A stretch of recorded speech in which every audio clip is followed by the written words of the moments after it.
नमस्कार साधकों, स्वागत है संत चरित्रावली के इस पवित्र रविवार प्रसारण में, जहां हम भारतीय संत परंपरा के प्रकाश पुरुषों के दिव्य जीवन को आपके समक्ष प्रस्तुत करते हैं।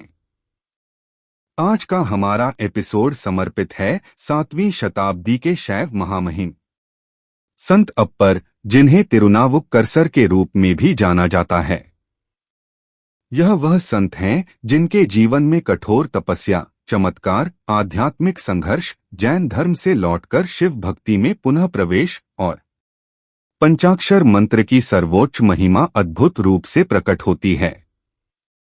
अप्पर केवल कवि नहीं थे, वे शैव सिद्धांत के गहन आचार्य, अत्याचार सहने वाले महान भक्त और शिव की सर्वव्यापकता के साक्षात अनुभवकर्ता थे। आइए आज हम सुनते हैं अप्पर शैव आचार्य और तिरुनावुक्करसर का प्रेरणादायक जीवन, उनके पदिगम और उनकी भक्ति की अद्वितीय यात्रा।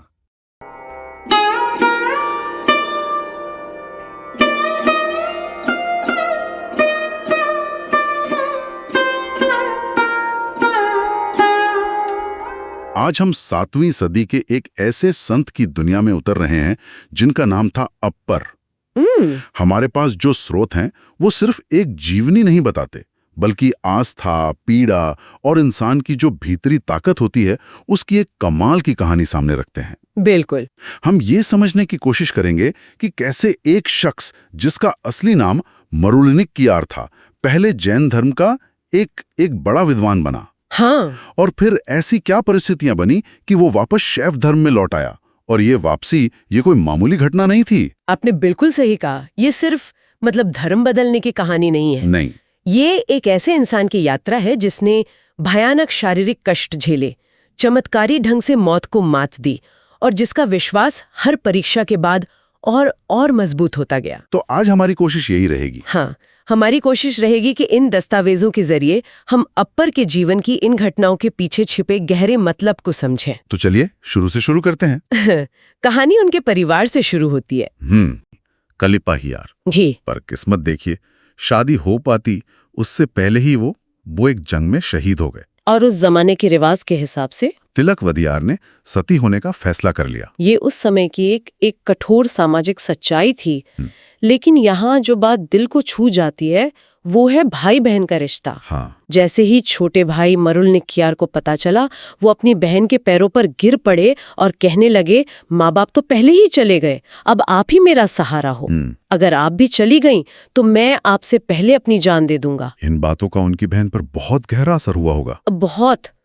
उन्होंने सती होने का इरादा छोड़ दिया और अपने भाई को पालने पोसने के लिए एक तपस्विनी की तरह जीने का फैसला किया। ये एक ऐसा मोड़ था जिसने शायद अप्पर के भविष्य की नींव रखी। हाँ, और शायद इसी घटना के बाद मरुलनिक्कियार के मन में दुनिया की नश्वरता को लेकर सवाल उठे होंगे। सही बात है। वो जिंदगी के मतलब की तलाश में निकले और जैन धर्म की तरफ खिंचते चले गए। और वो सिर्फ एक अनुयायी नहीं बने। नहीं, उन्होंने जैन ग्रंथों की इतनी गहरी पढ़ाई की कि पाटलिपुत्र जाकर अपने ज्ञान के दम पर वहां के मठ के प्रमुख बन गए। धर्मसेन नाम रखा गया उनका। तो अब वो जैन धर्म के एक बड़े प्रमुख बन चुके हैं और उनकी बहन तिलकवादियार एक कट्टर शिव भक्त हैं। हाँ। ये तो एक पारिवारिक और वैचारिक टकराव की स्थिति बन गई। हाँ, बिल्कुल। आगे क्या हुआ? उनकी बहन ये देखकर बहुत दुखी हुई कि उनके भाई ने उनका पैतृक धर्म छोड़ दिया है। स्वाभाविक है। उन्होंने अपना घर छोड़ दिया और पास के एक शहर तिरुवतिकाय से शिव मंदिर में जाकर रहने लगी। वो दिन रात बस एक ही प्रार्थना करती थी कि उनका भाई लौट आए। हाँ, कि उनका भाई सही रास्ते पर लौट आए। और लगता है कि उनकी प्रार्थना सुनी गई, लेकिन बड़े ही नाटकीय अंदाज में। बिल्कुल। अप्पर को, जो अब धर्मसेन बन चुके थे, पेट में एक भयानक दर्द शुरू हो गया। ऐसा दर्द जिसका कोई इलाज नहीं था। जैन मुनियों ने हर तरह की जड़ी बूटी, हर तरह का मंत्र आजमा लिया, पर कुछ काम नहीं आया। यहाँ एक बहुत दिलचस्प बात सामने आती है। क्या? अक्सर गहरी आध्यात्मिक तब्दीली किसी बौद्धिक बहस या तर्क से नहीं आती। हाँ, वो किसी गहरे व्यक्तिगत अनुभव या संकट से आती है। बिल्कुल। जब सारे उपाय फेल हो गए और दर्द बर्दाश्त से बाहर हो गया तो धर्मसेन ने हार मान ली। आधी रात को उन्होंने जैन मुनि के कपड़े और अपना भिक्षा पात्र फेंका और सीधे अपनी बहन के पास पहुंच गए। उनकी बहन उन्हें देखते ही समझ गई होंगी। फौरन वो उन्हें मंदिर ले गईं, उनके माथे पर शिव की पवित्र भस्म लगाई और कहा, तुमने बहुत कष्ट सह लिया, अब शिव की स्तुति करो। कहते हैं जैसे ही अप्पर ने दर्द और भक्ति में डूबकर शिव की महिमा में एक गीत गाया, उनका वो सालों पुराना दर्द पल भर में गायब हो गया, जैसे एक नया जन्म हुआ हो। लेकिन ये कहानी का अंत नहीं था। नहीं, ये तो एक नई और ज्यादा कठिन परीक्षा की शुरुआत थी। अच्छा। जब पाटलिपुत्र में जैन प्रमुखों को पता चला कि धर्मसेन ने धर्म छोड़ दिया है, तो वो गुस्से से आग बबूला हो गए।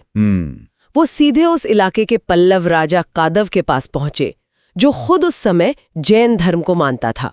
और उन्होंने राजा के कान भर दिए। बिल्कुल, कहा कि धर्मसेन एक भगौड़ा है और उसे सजा मिलनी चाहिए। और जो सजाएं उन्हें दी गईं, वो सुनकर ही रोंगटे खड़े हो जाते हैं। हाँ। एक मिनट, क्या इन घटनाओं को हमें सचमुच शब्दशः लेना चाहिए, या ये उनकी आस्था की ताकत दिखाने के लिए इस्तेमाल की गई कहानियां हैं? ये एक बहुत जरूरी सवाल है।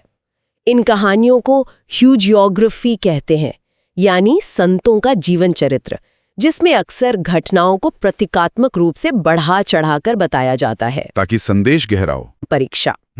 स्रोतों के मुताबिक उन्हें पहले चूने की एक जलती हुई भट्टी में फेंक दिया गया 7 दिनों के लिए। हाँ, और 7 दिन बाद जब भट्टी खोली गई तो वो शांत बैठे थे। ये तो अविश्वसनीय है। इसके बाद भी वह नहीं रुके? नहीं, इसके बाद उन्हें जहर मिला दूध पिलाया गया, जिसका उन पर कोई असर नहीं हुआ। फिर एक पागल हाथी को उन्हें कुचलने के लिए छोड़ा गया, लेकिन हाथी ने उनके सामने सिर झुका दिया। और आखिर में जब कुछ काम नहीं आया तो उन्हें एक भारी पत्थर से बांधकर गहरे समंदर में फेंक दिया गया। और वहां भी चमत्कार हुआ?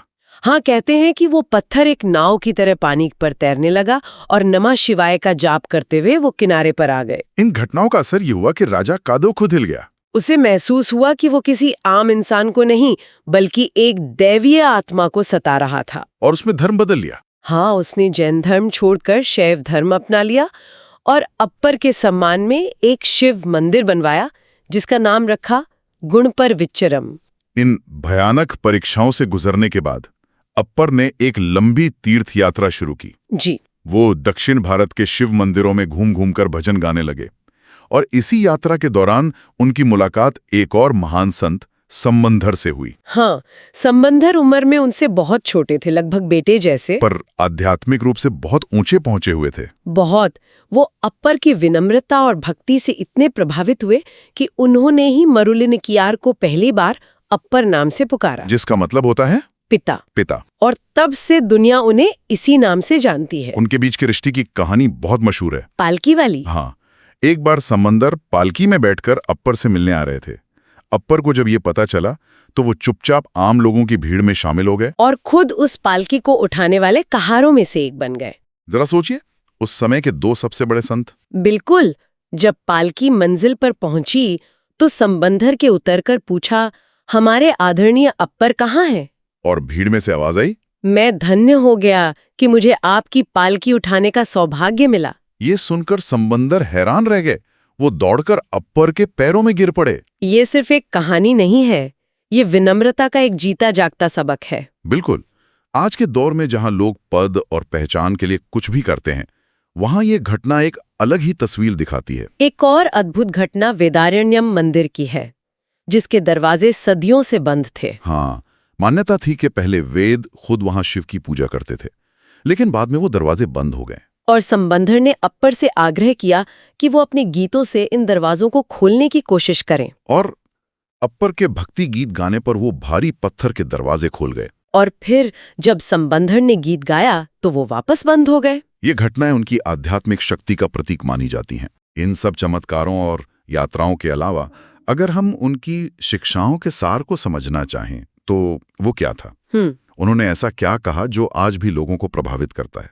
देखिए, अप्पर की सबसे बड़ी देन ये थी कि उन्होंने बहुत गहरे और मुश्किल दार्शनिक विचारों को आम इंसान की भाषा में गीतों के जरिए लोगों तक पहुंचाया। ये जो तेवरम है? हाँ, उनके ये गीत तिवारम कहलाते हैं। तिवारम का मतलब है भगवान के लिए निजी माला। अच्छा। ये सिर्फ कविताएं नहीं थीं, ये आम लोगों की भाषा में संगीत के साथ गाए जाने वाले भक्ति गीत थे। उस समय जब धर्म और दर्शन संस्कृत के भारी भरकम ग्रंथों में बंद थे, ये एक क्रांति जैसा था। तो उनकी मुख्य शिक्षा क्या थी इन तेवारम में? उनकी पहली और सबसे जरूरी शिक्षा थी शिव की सर्वव्यापकता। मतलब शिव हर जगह है? हाँ, वो कहते हैं कि शिव सिर्फ मंदिर की मूर्ति में नहीं है, वो गीत में संगीत की तरह है, फल में मिठास की तरह है, आंखों में रोशनी की तरह है। वाह। वो हर जगह है, लेकिन फिर भी इन सबसे परे हैं। उन्होंने लोगों को बताया कि ईश्वर को पाने के लिए कर्म कांड से ज्यादा जरूरी है दिल से की गई भक्ति। प्रार्थना करो, नाचो, गाओ, रो। हाँ, भगवान से एक व्यक्तिगत रिश्ता बनाओ। मुझे उनकी सबसे अच्छी बात उनके दिए हुए उदाहरण लगते हैं। कितने सरल पर कितने गहरे। जैसे उन्होंने कहा, इस शरीर को मंदिर मानो, अपने भटकते हुए मन को पुजारी बनाओ, सच्चाई को पवित्रता मानो और अपने प्रेम को घी और दूध समझकर शिव की पूजा करो। बिल्कुल, किसी बाहरी मंदिर की जरूरत ही नहीं, पूजा का सारा सामान आपके अंदर ही मौजूद है। है ना? उन्होंने खेती का भी एक कमाल का रूपक दिया जो कोई भी किसान समझ सकता है। वो क्या कहा? उन्होंने कहा, सच्चाई से अपने मन का खेत जोतो, ज्ञान पाने की इच्छा का बीज बो, धैर्य के पानी से सिंचाई करो और अच्छे आचरण की बाड़ लगाओ। तो अगर ऐसा करोगे तो शिव रूपी आनंद की फसल जरूर मिलेगी। ये बातें सीधे दिल में उतरती हैं। और उन्होंने नमः शिवाय मंत्र पर भी बहुत जोर दिया। बहुत।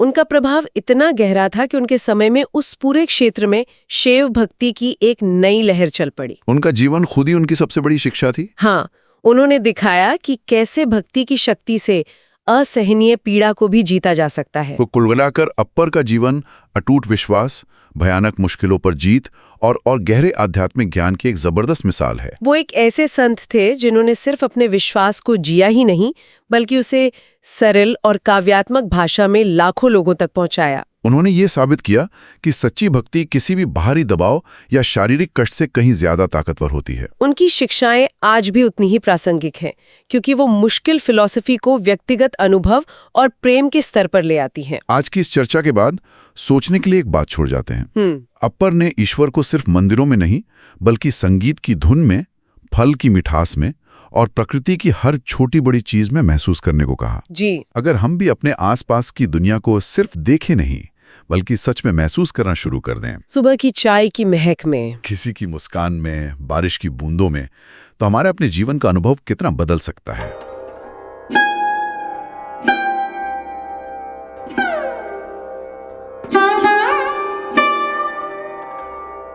यह था आज का पवित्र प्रसंग। संत अप्पर, जिनका जीवन हमें सिखाता है कि जब भक्ति सच्ची हो तो अत्याचार भी मार्ग नहीं रोकते और शिव का नाम ही जीवन का सबसे बड़ा संबल बन जाता है। यदि आपको यह कथा प्रेरक लगी हो तो संत चरित्रावली से जुड़े रहें, क्योंकि अब यह शो हर रविवार आपके लिए एक नई संतगाथा लेकर उपस्थित होगा। अगले रविवार फिर मिलेंगे एक और दिव्य जीवन प्रसंग के साथ। तब तक ओम नमः शिवाय।